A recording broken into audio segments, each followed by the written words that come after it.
Buenas noches.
Buenas noches, profesor. Buenas, Tatiana, ¿qué tal? Buenas noches.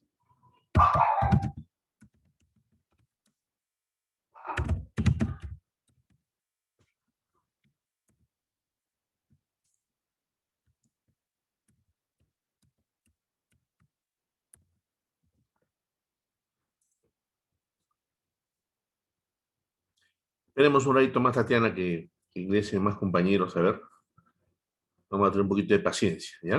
No, profesor, no hay problema. Ok. ¿Qué tal te fue con las cotizaciones vehiculares? ¿Difícil? No, sí, sí lo estoy haciendo, calculé hasta la prima, así como nos había enseñado usted, Claro, por el 3%, luego para la tasa, luego por el 3, y luego por el IGB. claro. Y también, lo que es un poquito me confundía eran los cuadros de si tiene el GPS o no, porque Ya. arriba decía Lima, provincia, estaba una marca, pero no el modelo. Y Ujú, luego abajo había otro que decía excluidos. claro, Eso me confundió un poco. claro. Uno de los ejercicios trata sobre un vehículo que está excluido, justamente. Creo que era el segundo ejercicio. Había un primer ejercicio, luego un segundo, ¿no? El tercero y el cuarto sí se cotizaban, pero el segundo ejercicio no se cotizaba porque se trataba de un vehículo que estaba excluido. Cuando está excluido, entonces, así esté dentro de los 3 años, no requiere GPS, ¿no? Excluido quiere decir que, a ver, normalmente la compañía no lo va a aceptar, o sea, no te lo va a querer asegurar. Ah, Y sí. si te lo llega a asegurar, buenas noches, Alberto, y si Buenas te lo noches, ¿qué tal? asegura, buena, y si te lo asegura, pues te va a cobrar una prima un poco alta, ¿no? Un poco alta, así que pero muy difícil que un carro excluido te lo asegure. Bien, bien difícil, ¿no? Ahora, Eso cada compañía de seguros tiene sus políticas a veces. claro. ¿Y cuál es el criterio, profesor, por ejemplo, para no asegurarlo al auto? Muy siniestro, que se siniestra Eh, mucho. ¿Cuál es el... Mayormente, aquellos tipos de vehículos que vienen importados, ¿no? Y no tienen una representación acá. O sea, no va a haber un soporte, un soporte postventa, ¿no? O sea, de repente se te una valora. concesionaria exclusiva de la marca, algo así? Claro, claro, así es, ¿no? Por ejemplo, imagínate, bueno, aunque ya ahora acá ya de Ferrari y eso que recién están llegando, pero antes no había, ¿no? Entonces, y normalmente esos carros corren a unas velocidades pues increíbles y nuestras pistas no están preparadas para ese tipo de vehículos, ¿no? No es como en Alemania o en Estados Unidos que tienen unas carreteras, en Alemania le dicen las Autobahn, y son unas carreteras pues que donde puedes correr a más de 200 kilómetros por hora, ¿no? No puedes ir más despacio, pero bueno, son cosas de nuestra realidad y tenemos que irnos adaptando a lo que tenemos. Estoy Ya, o sea, ese ingresando. cuadrito decía excluidos, yo pensé que se refería a excluidos del GPS, o sea, era excluido el auto, no el GPS. Claro, era excluido que no se podía asegurar. Ujú. Yo había Ahora asumido. le voy a pasar la resolución, ¿ya? Para que vean ustedes cómo es que se tenía que cotizar, ¿ya? Para que lo tengan ustedes como ejemplo, ¿ya? Pero sí, la mayoría está bien encaminado. La mayoría sí está bien encaminado. ¿Ok? Entonces, chicos, bueno, con lo que estamos, vamos a empezar. Esta semana estamos, a ver, en la semana 10. Voy a compartir con ustedes pantalla. ¿Ok? Y tenemos acá lo que es el seguro de incendio y líneas aliadas. Es lo que vamos a ver esta semana. Es un seguro muy importante en verdad.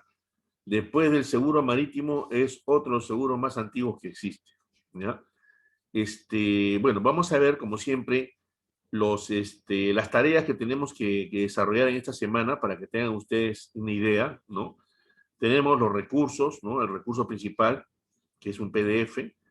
Hay un recurso complementario, ¿no? Seguro de daños a la propiedad, y hay una reseña histórica que también para que ustedes lo puedan ver, ¿no? Veamos qué dice la cafetería virtual. Formas de propagación del fuego, ¿no? Según la norma NFPA, National Fire Protection Association 921, existen 4 formas de propagación del fuego, o sea, y selecciona una forma de propagación del fuego, brinda una definición breve y un ejemplo del mismo, o sea, una sola forma de propagación, ¿no? Creo que tenemos entendido que hay lo que es conducción, radiación, convección y traslación, ¿no? Cualquiera de esas formas de propagación del fuego pueden escoger ustedes, hacen una definición breve y dan un ejemplo del mismo, ¿ya? Vamos por acá. Esa es la cafetería virtual. El foro de discusión. A ver qué dice. Tipos de póliza. De acuerdo al material presentado en la presente semana, la póliza de incendio puede ser seguro de daños a la propiedad, a riesgos nombrados, y seguro de daños a la propiedad a todo riesgo. Bajo el seguro de incendio y líneas aliadas a riesgos nombrados, se pueden incluir cláusulas adicionales de acuerdo con las necesidades del riesgo que se analice. Entre las principales líneas aliadas que hemos desarrollado en la presente semana, donde lo más importante es conocer muy bien cada una de las coberturas, seleccione una de ellas y desarrolle un caso debidamente cubierto. Para ello se recomienda verificar las exclusiones tanto de la póliza como de la cláusula respectiva. A ver, la póliza de incendio, ¿no? Tiene 2 formas, como dice acá, ¿no? Puede ser como todo riesgo y a riesgos nombrados, ¿no? Ahora, hay unas exclusiones, ¿no? En la póliza de incendio que se suplen o se cubren con unas cláusulas adicionales. Estas cláusulas adicionales son llamadas líneas aliadas, ¿ya?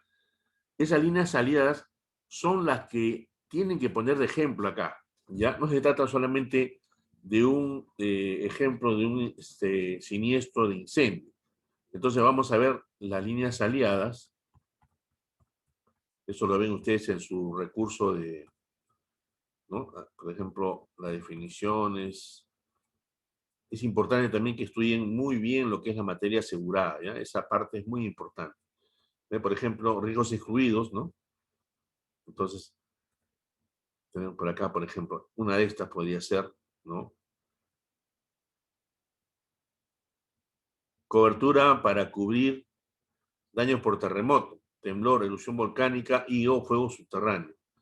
Eso está como excluido, pero con esta cláusula, ¿no? Con esta cláusula, se dice, antes de analizar esta cobertura debemos preguntarnos qué es un terremoto, ¿no? Entonces, con esa cláusula podemos cubrir ese riesgo, ¿no?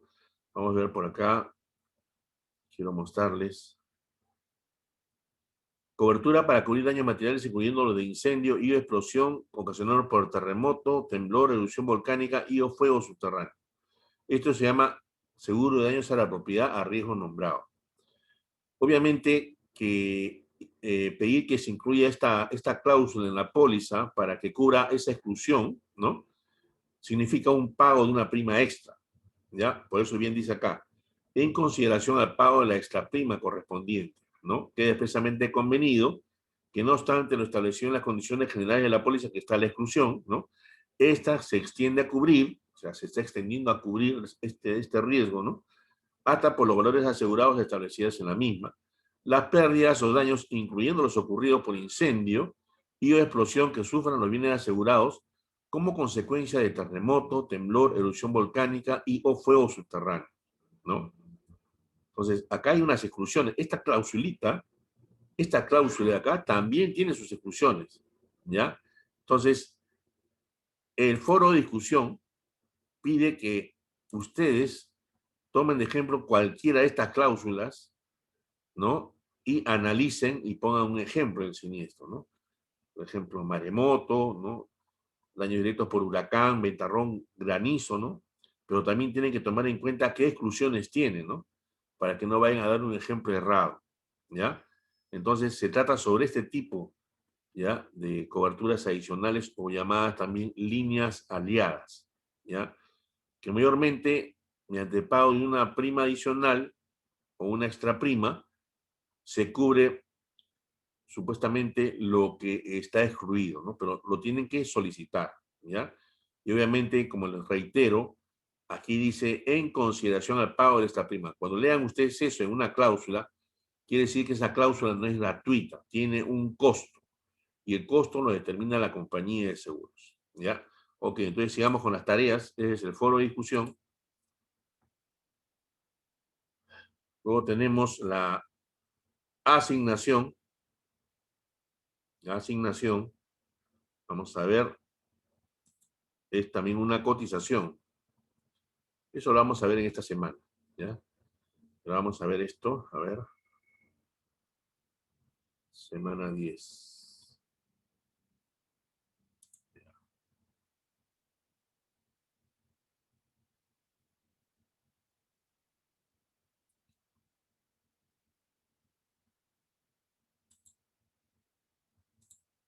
Ok.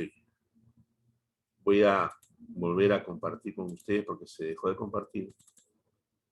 Ya. El ejercicio. Son unas cotizaciones que son verdaderamente fáciles, ¿no? De coaseguro pactado, que es un concepto que también está en el recurso de lectura, a valor total y a primer riesgo relativo, ¿no? Son 3 orejitas, ¿ya? Por si acaso. A valor total, el segundo ejercicio, y primer riesgo relativo, ¿no? Tienen que leer bien los conceptos de cada uno, ¿no? Y en la semana en la siguiente clase o quizás en la última, vamos a revisar esto para que ustedes tengan una idea de cómo podría ser la resolución, ¿ya?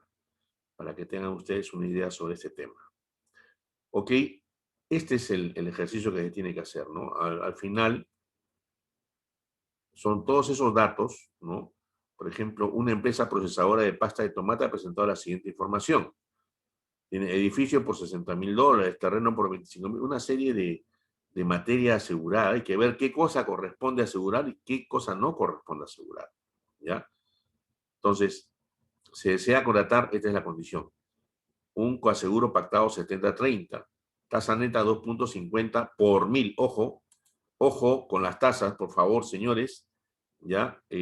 Acá tenemos, si no tuviera ese último cero, sería 2.50%, pero tiene un último cerito, ya, 2 últimos ceros, entonces ya viene a ser por 1.000, ¿ya?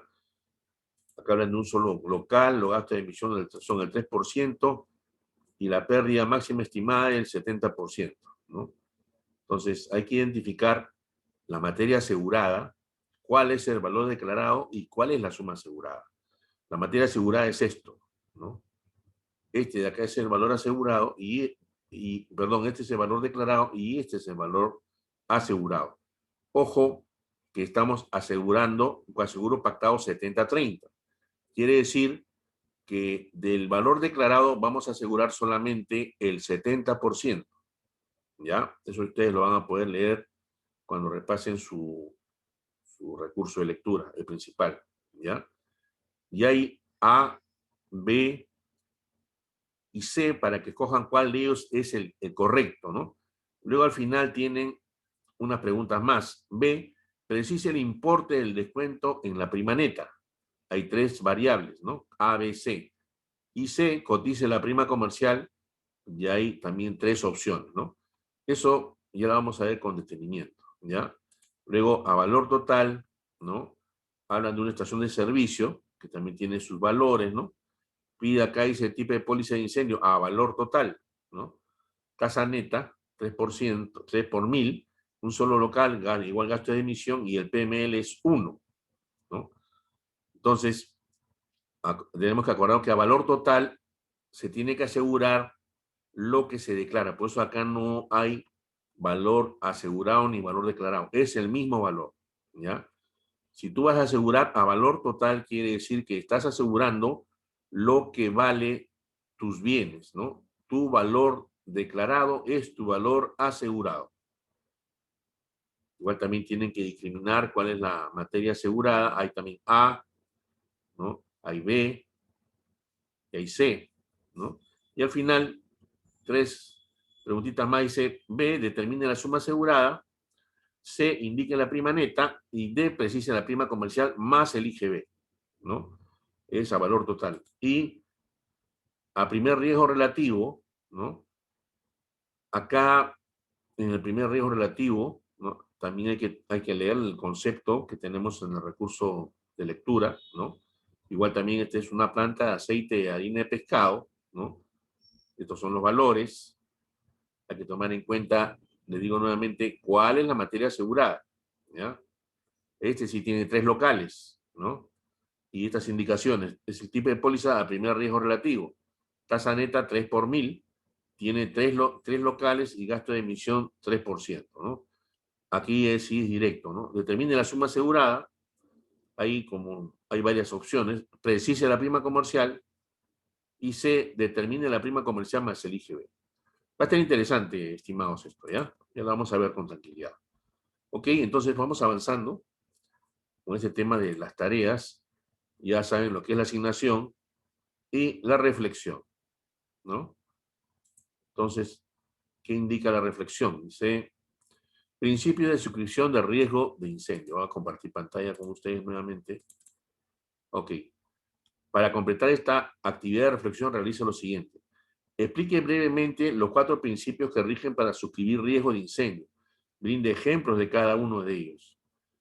Ahí creo que estamos viendo los principios de la suscripción. Vamos a ver. Un ratito, por favor. Un ratito.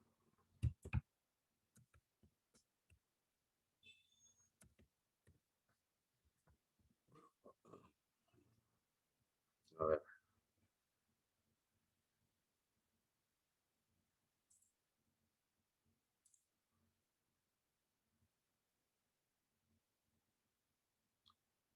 Estoy buscando para que ustedes puedan más o menos tener idea de cuál sería la respuesta. Un ladito, por favor, que estoy buscando acá en el recurso. No, es más adelante.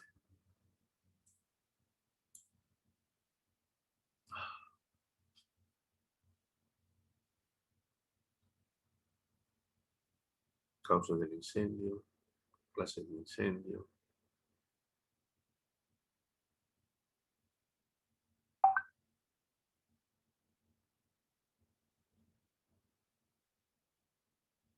Hola, Sonia. No, no hay ningún problema, no te preocupes. Recién estamos comenzando indicando cuáles son las tareas de la semana, ¿ya?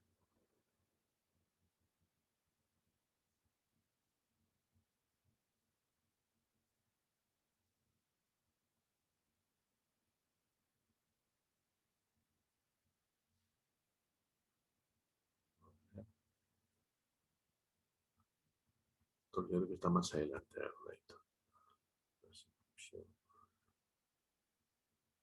Aquí están las modalidades de cobertura.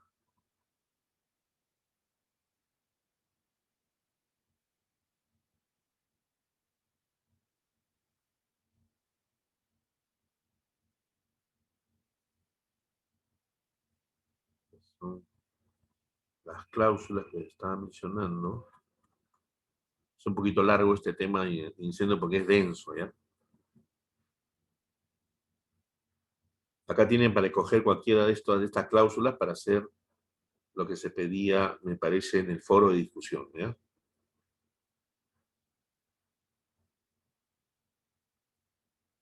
A ver.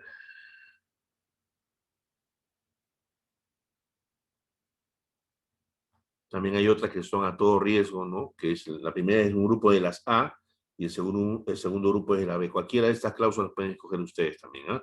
Pero indicando que se trata de todo riesgo y las otras de arriba son riesgos nombrados, ¿ya? Igual también hay cláusulas, ¿no? De almacenamiento de harina de pescado a la intemperie, ¿no? Pero estas cláusulas, como les digo, también tienen sus exclusiones, ¿ya? Eso tienen que tener muy presente. Y condiciones especiales también, inclusive, ¿no? Vamos a ver, un ratito, por favor.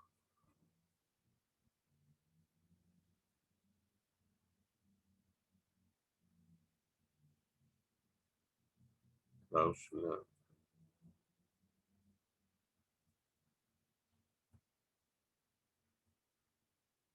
Ah,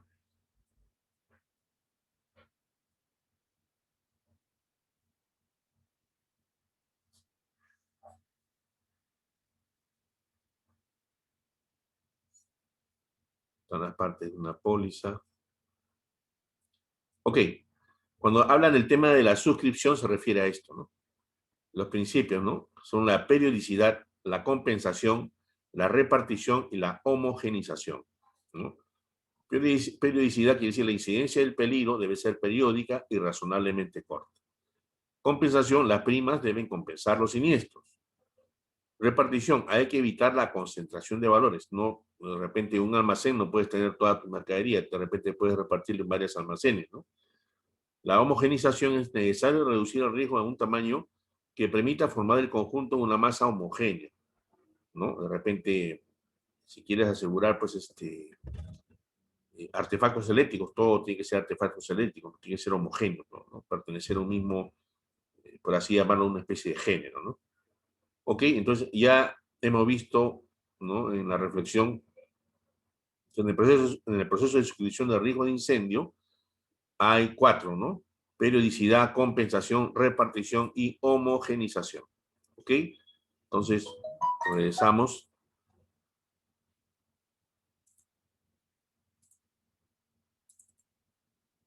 Vamos a...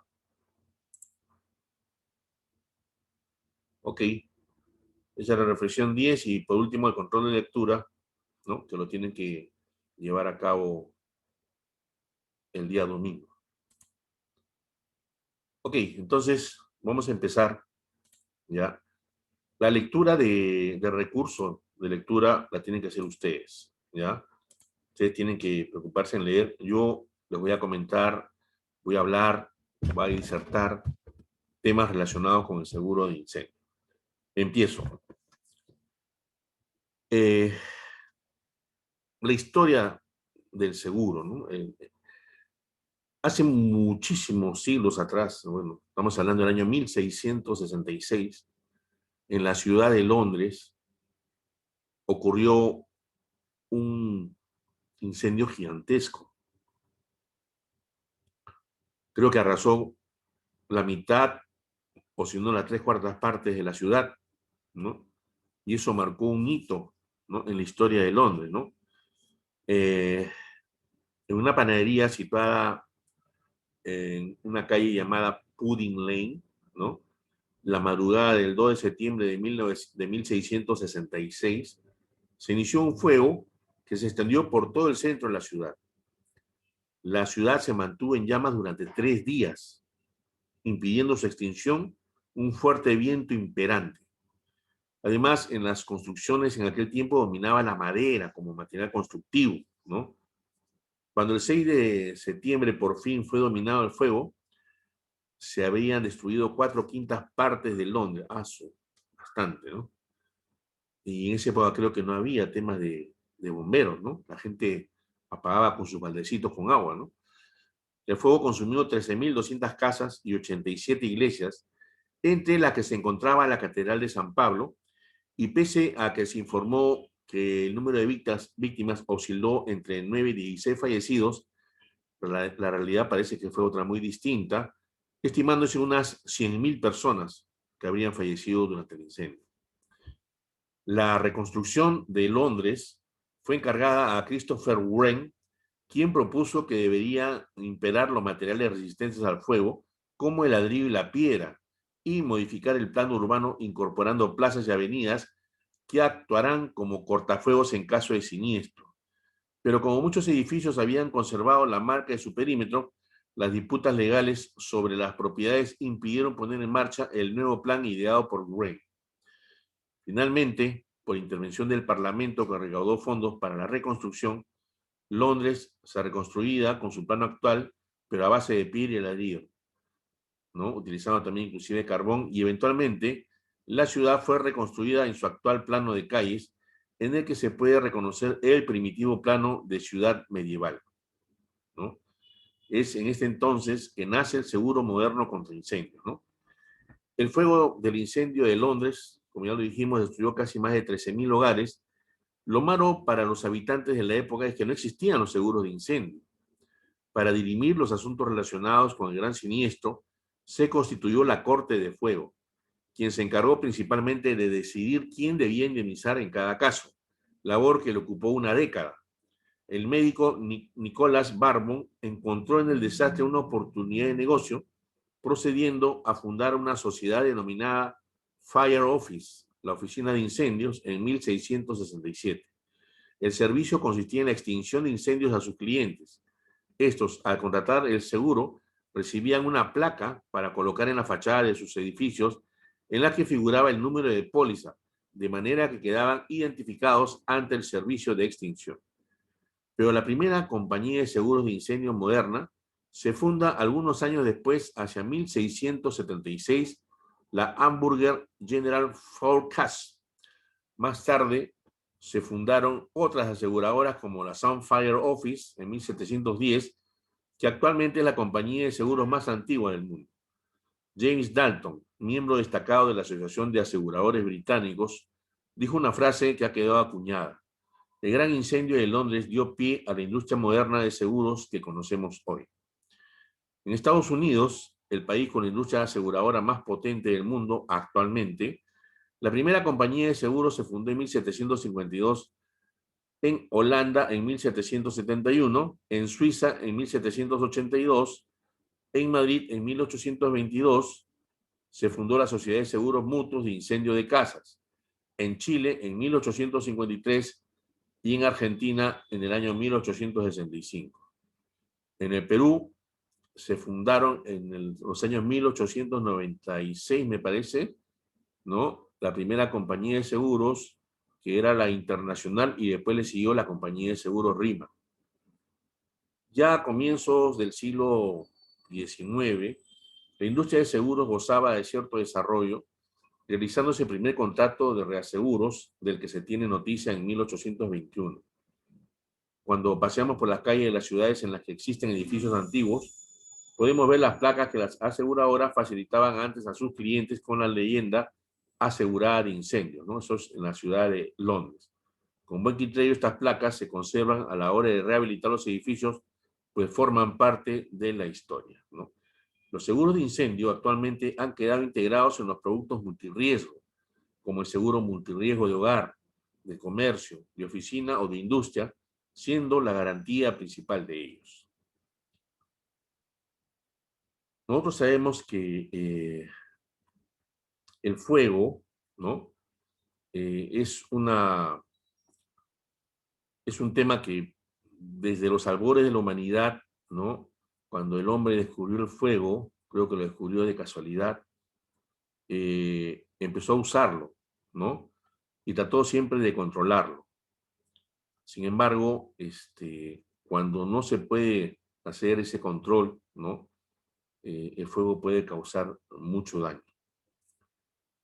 Entonces, tenemos nosotros, y eso lo van a ver ustedes en el recurso de lectura, ¿no? El tema del triángulo del fuego, ¿no? Y cuáles son los componentes necesarios para la combustión. Vamos a comentar. Un incendio es en realidad el calor y la luz, que son las llamas, ¿no? Que se produce cuando un material se quema o pasa por el proceso de combustión. El proceso por el cual una sustancia se quema es una reacción química entre un material combustible y oxígeno, o sea, combustión. En este proceso se libera energía en forma de calor. Un incendio se produce por la presencia de 4 elementos básicos: calor o fuente de ignición, material combustible, una concentración apropiada de oxígeno y la reacción en cadena. Se acostumbra a visualizar la relación de estos 4 elementos como una pirámide en la que cada elemento representa un lado y se unen en una relación simbiótica o mutuamente beneficiosa. El primero de estos factores necesarios es el combustible. Puede ser cualquiera entre millares de materias, el carbón, la gasolina, la madera, ¿no? Etcétera, en su estado normal, sólidos o líquidos. Ninguno de estos materiales arde.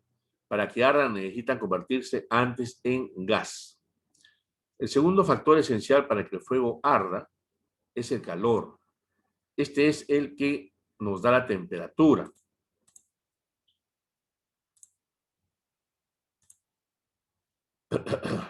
Necesaria para convertir el gas en combustible, ¿no? De manera que pueda arder. Algunos combustibles se convierten en gas, o sea, se gasifican o se volatilizan a temperaturas más altas.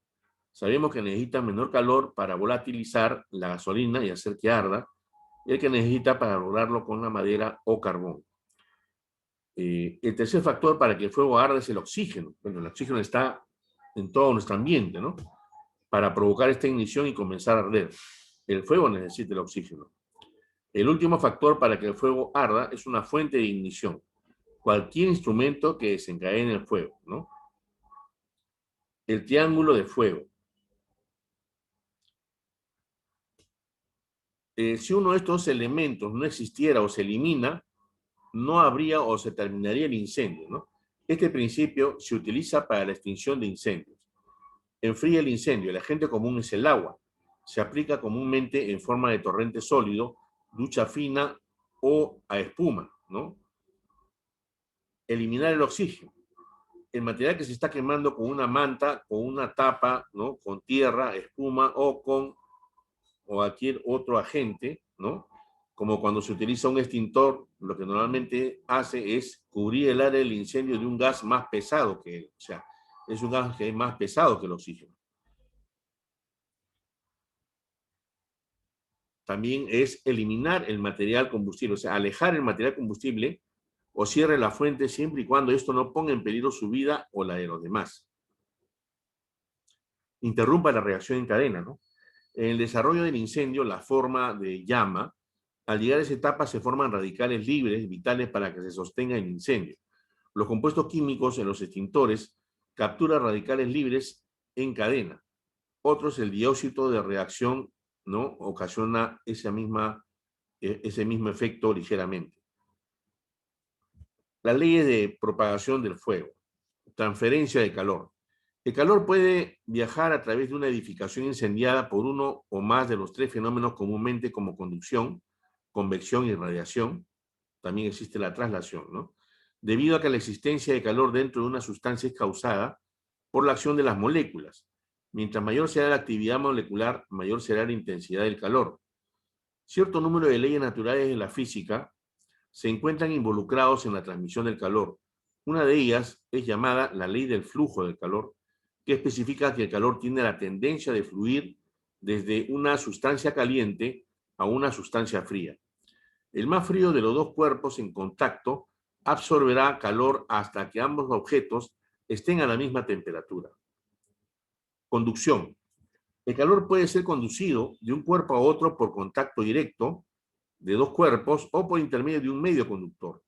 La cantidad de calor que será transmitida y su rango de transferencia dependerá de la conductividad del material a través del cual el calor está pasando. No todos los materiales tienen la misma conductividad de calor. El aluminio, el cobre y el acero son buenos conductores. Los materiales fibrosos, tales como tela y papel, son deficientes conductores. Los líquidos y los gases son deficientes conductores de calor debido al movimiento de sus moléculas. El aire es también un conductor relativamente deficiente. Ciertos materiales sólidos, cuando son divididos en fibras y embalados en capas, constituyen buenos aislantes debido a que el material en sí mismo es un conductor eficiente y además existen ciertos espacios de aire dentro de las capas. Las paredes dobles de edificios que tienen un espacio de aire proporcionan un aislamiento adicional. Ahora vamos a hablar de la convección. La convección es la transferencia de calor debido al movimiento de aire o de líquido.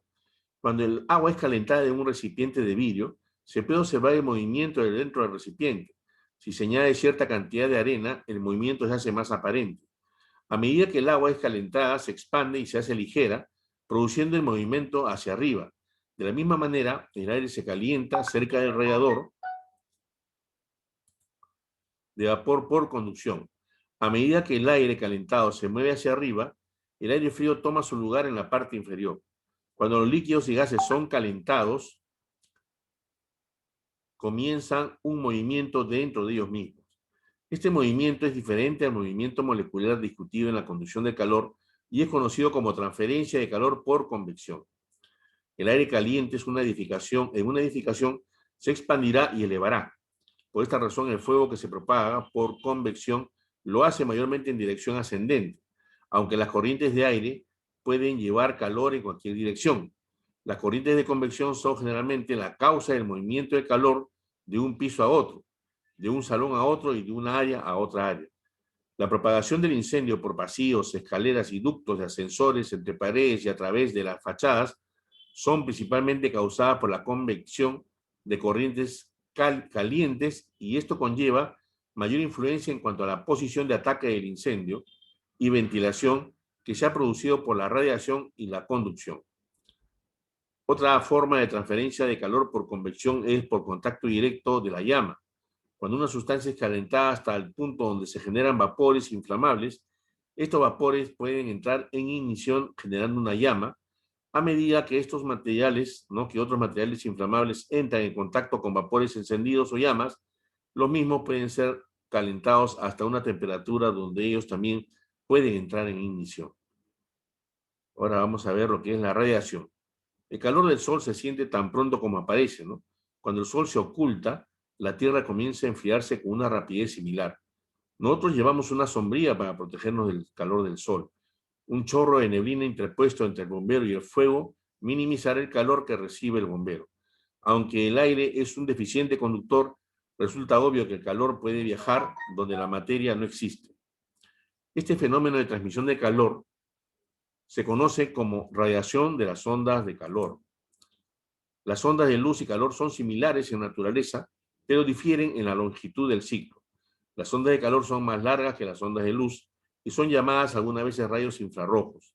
El calor de radiación viajará a través del espacio hasta que aparezca un objeto opaco. A medida que el objeto es expuesto al calor por radiación, emitirá calor de radiación desde su superficie. El calor por oxidación es una de las mayores fuentes de proporción de incendios y su importancia demanda atención inmediata en aquellos puntos donde la exposición a la radiación resulta severa. Etapas en el desarrollo del incendio. No todos los incendios se desarrollan de la misma forma, aunque todos pueden pasar por 4 etapas de desarrollo si no se interrumpe a tiempo. Para detener a tiempo cualquier incendio que se desarrolle cerca de nosotros, es importante saber esta información, ¿no? Que hay una etapa incipiente, se caracteriza porque no hay llamas, hay poco humo, la temperatura todavía es baja, se genera gran cantidad de partículas de combustión. Estas partículas son invisibles y se comportan como gases, subiéndose hacia el techo. Esta etapa puede durar días, semanas, años. Un árbol de secoya en California, en cuyo tronco una persona echó un cigarrillo prendido, estuvo en esta etapa durante 3 años. Etapa latente. Aún no hay llama o calor significativo. Comienza a aumentar la cantidad de partículas hasta hacerse visibles. Ahora las partículas se llaman humo. La duración de esta etapa también es variable. Etapa de llama. Según se desarrolla el incendio, se alcanza el punto de ignición.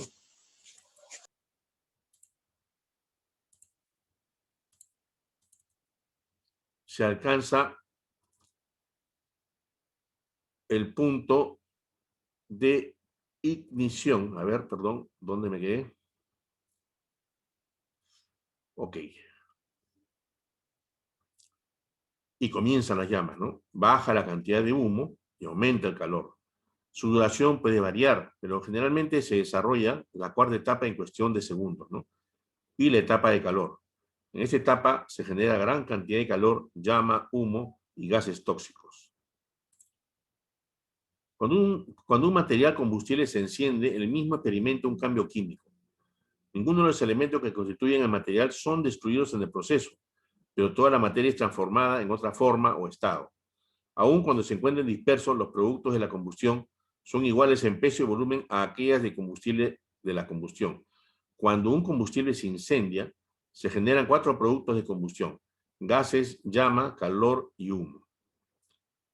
Un combustible incendiando genera nuevos y numerosos productos de combustión.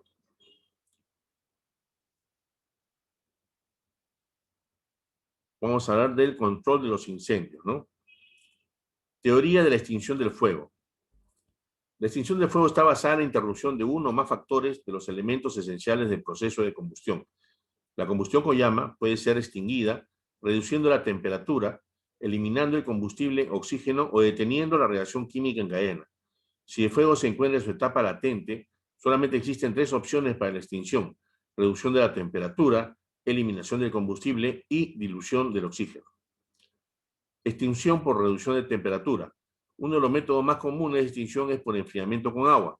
El proceso de extinción por enfriamiento depende del enfriamiento del combustible hasta el punto donde se produzcan vapores suficientes que se puedan encender. Si observamos los tipos de combustión y la aducción de vapor, encontraremos que los combustibles sólidos, líquidos y gaseosos, inflamables con un bajo punto de ignición, no pueden ser extinguidos por enfriamiento con agua debido a que la producción de vapor no puede ser reducida significativamente. La reducción de temperatura depende de la aplicación de un caudal adecuado y en forma apropiada para así lograr establecer un balance negativo de calor. Extinción por eliminación del combustible. En algunos casos, un incendio puede ser extinguido eficientemente con la remoción de la fuente de combustible. Esto se puede lograr deteniendo el flujo de un combustible líquido o gaseoso o removiendo el combustible sólido del área del incendio. Otro método de remoción de combustible es el permitir que el incendio continúe hasta que el combustible sea consumido. Extinción por dilución de oxígeno. El método de extinción por dilución del oxígeno es la reducción de la concentración de oxígeno dentro del área de incendio. Esto se puede lograr introduciendo un gas inerte dentro del incendio o separando al oxígeno del combustible.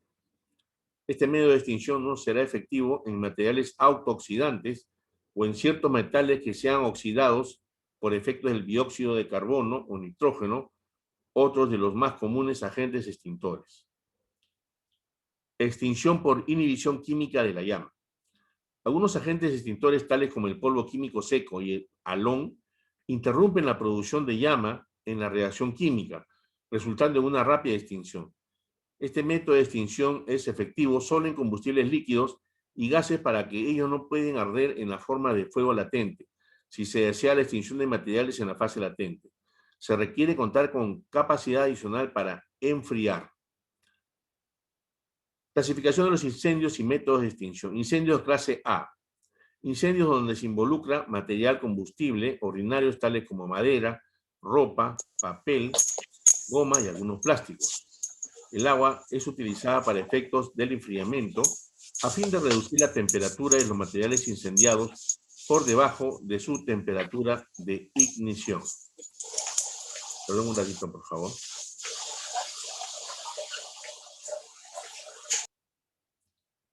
Ok.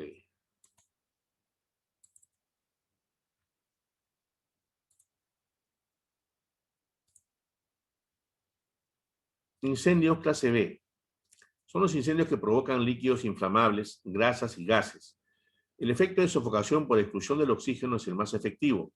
Otro método de extinción incluye la remoción del combustible y reducción de la temperatura.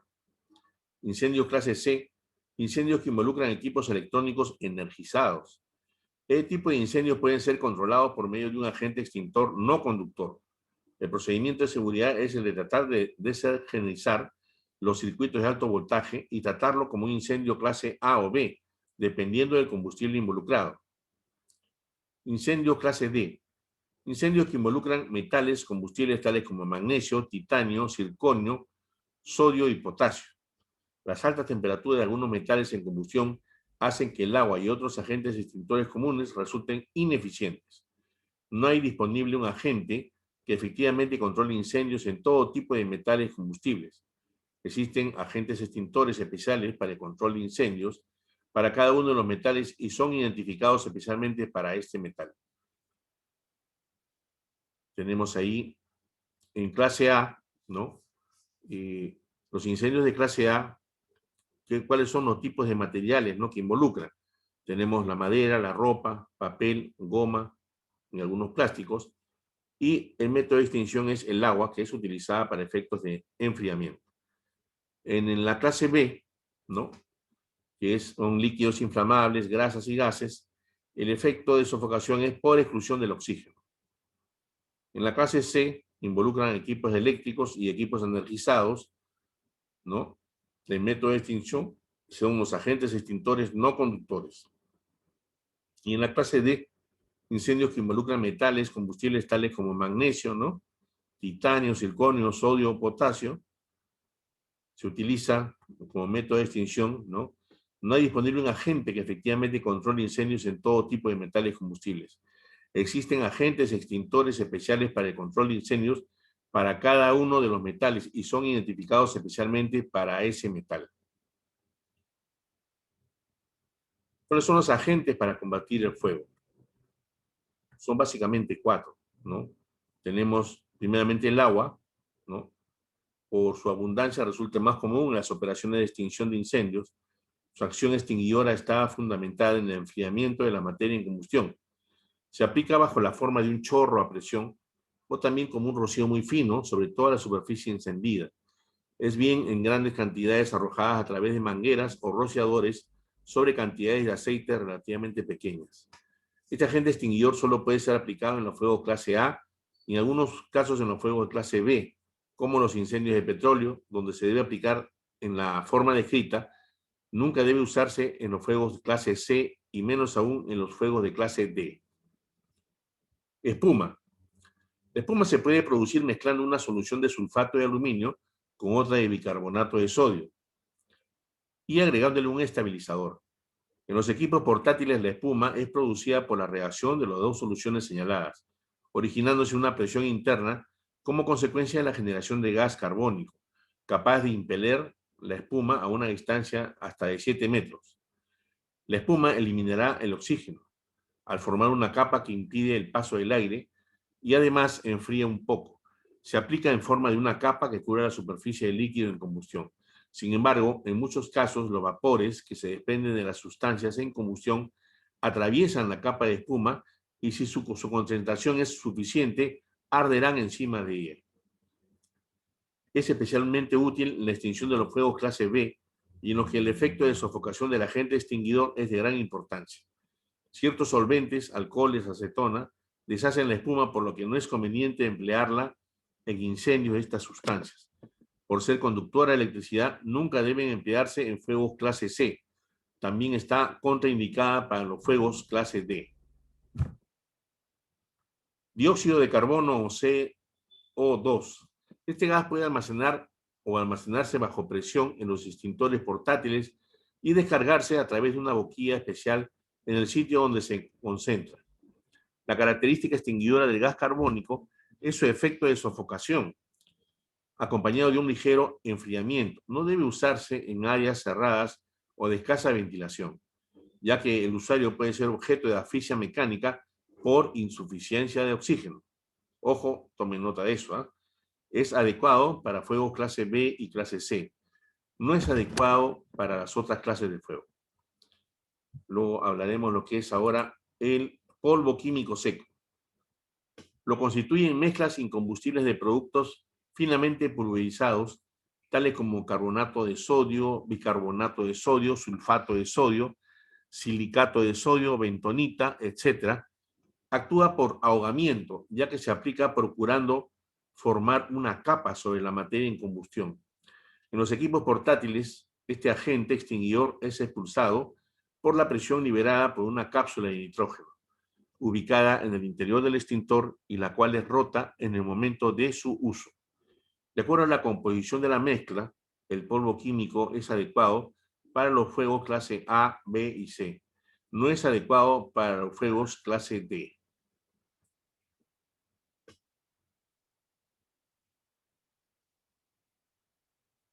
Vamos a hablar ahora de lo que es la cobertura del seguro de incendio, ¿no?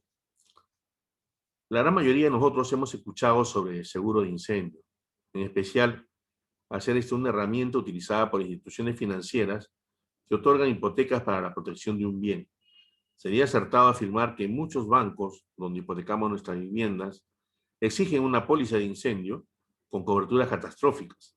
Pero también es muy cierto que al contratar la mencionada póliza, no sepamos con exactitud qué incluye dichas coberturas. Seamos honestos, ¿no? Todos hemos sido culpables de ignorar las condiciones de una póliza en algún momento de nuestras vidas. Por eso será que a veces los corredores de seguros, al menos los que son aún novatos o recién están experimentando, les cuesta un poco vender los seguros de incendio, ¿no? Les cuesta bastante. Mayormente se dedican a vender los seguros de vida, seguros de STR, seguros de vehículos, por el estilo, ¿no?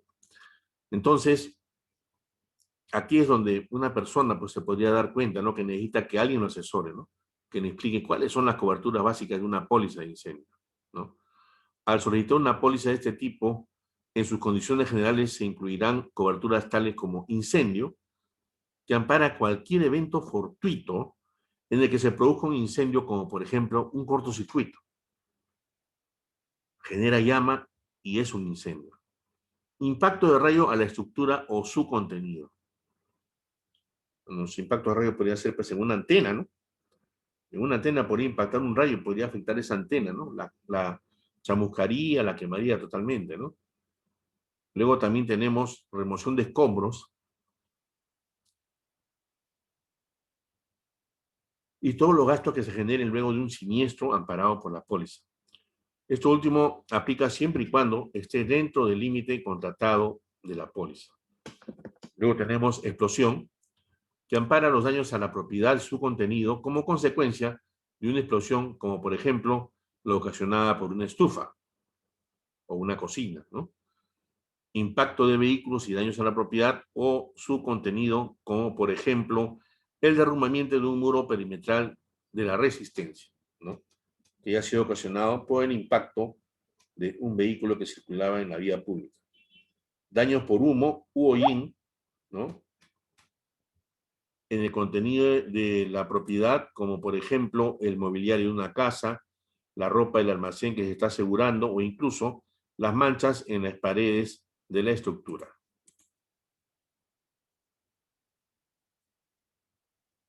Continuamos.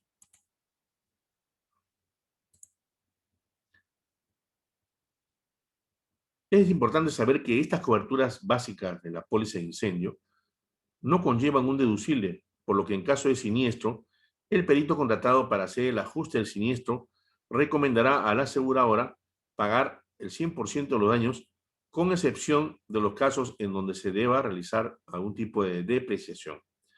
Es posible eliminar esta excepción si se incluye en la póliza, con previa autorización de la aseguradora, el endoso de valor acordado. También debemos tener siempre presente el concepto de infraseguro, el cual se encuentra detallado en las condiciones generales de la póliza y no es más que asegurar la propiedad o su contenido por menos del valor real de los mismos. Acá sí quiero compartir con ustedes una partecita de recurso de lectura, ¿no? En donde está y se está hablando de lo que es el infraseguro y está la fórmula de este infraseguro. Vamos a verlo, por favor, un ratito, ¿ya? Lo estoy ubicando para poderlo compartir con ustedes.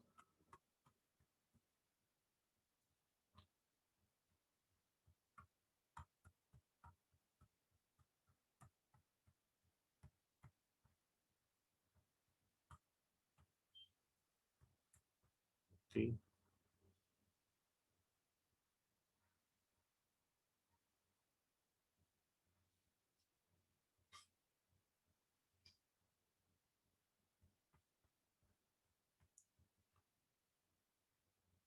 Un poquito de paciencia, por favor.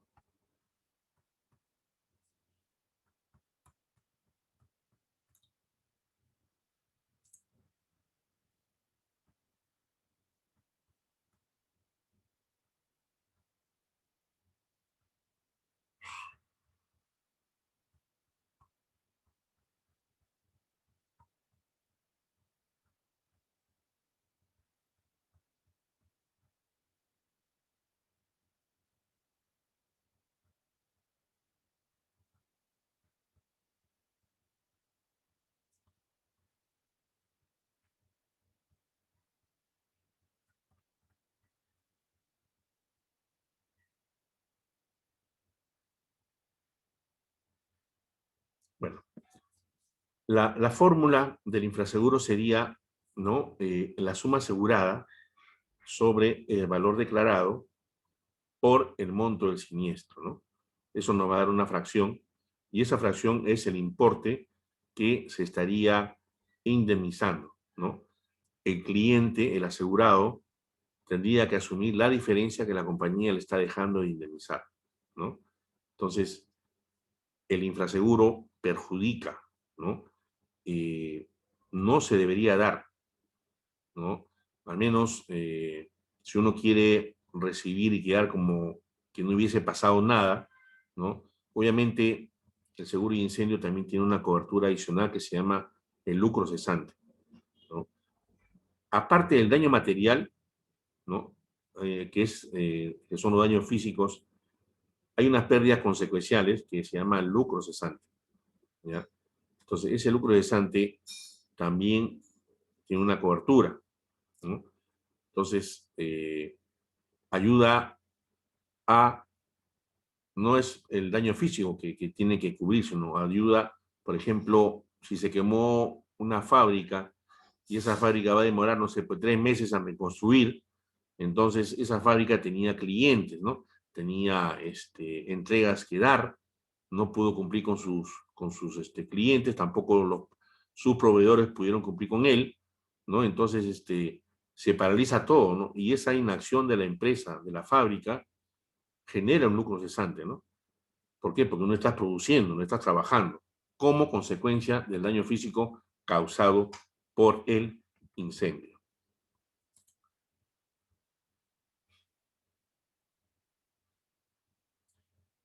En este caso se considera que el asegurado, ¿no? En el caso del infraseguro, ¿no? Es coasegurador de la aseguradora, ¿no?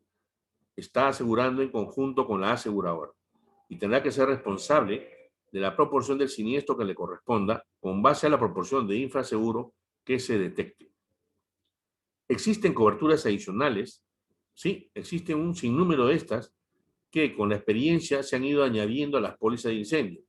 Esas son las que yo les comentaba, las famosas cláusulas, ¿no? Que es lo que pide el ejercicio de lo que es el foro de discusión. Estas coberturas adicionales tienen la finalidad de amparar la mayor cantidad de eventos que se puedan suscitar dependiendo del bien asegurable. Bueno, estimados, vamos a continuar con esta clase en la siguiente, ¿no? En la siguiente reunión. Quisiera saber si es que hasta acá todo, al menos sé que es un poquito denso, pero ¿hay alguna consulta, algo que quieran preguntar?